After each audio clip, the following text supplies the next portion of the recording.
నమస్తే. Welcome to political bridge. Social మీడియాలో harassment ఏ స్టేజ్‌కి వెళ్ళింది అంటే వైరల్ అయిన వీడియోస్ నిజమా? కాదా? అని ఆలోచించకుండా అవతల వాళ్ళ క్యారెక్టర్‌ని జడ్జ్ చేసేస్తూ ఉంటారు నెటిజన్స్. తాజాగా కేరళలో ఒక బస్ ఇన్సిడెంట్ జరిగింది కదా! ఒక అమ్మాయి సెల్ఫీ వీడియో తీసుకుంటూ ఉంటే జర్నీలో బస్‌లో ఒక అతని చెయ్యి అమ్మాయికి ఇంటెన్షన్‌గా నన్ను టచ్ చేశాడు అని చెప్పేసి ఒక వీడియోని రిలీజ్ చేసింది. కాకపోతే ఆ వీడియో వైరల్ అయింది. ఆ వీడియోలో ఉన్న దీపక్ అనే 42 సంవత్సరాల అతను సూసైడ్ చేసుకొని చనిపోయారు. ఎందుకంటే సోషల్ మీడియాలో హెరాస్మెంట్ తట్టుకోలేక.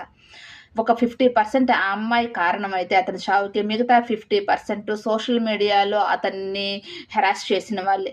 ఇప్పుడు అతను చనిపోయాడు కాబట్టి అతనికి జస్టిస్ జరగాలి అంటున్నారు కదా! నిజంగా అతను గాని బ్రతికుంటే మాత్రం అతన్ని ఏ విధంగా ట్రోల్ చేసేవాళ్ళు సోషల్ మీడియాలో.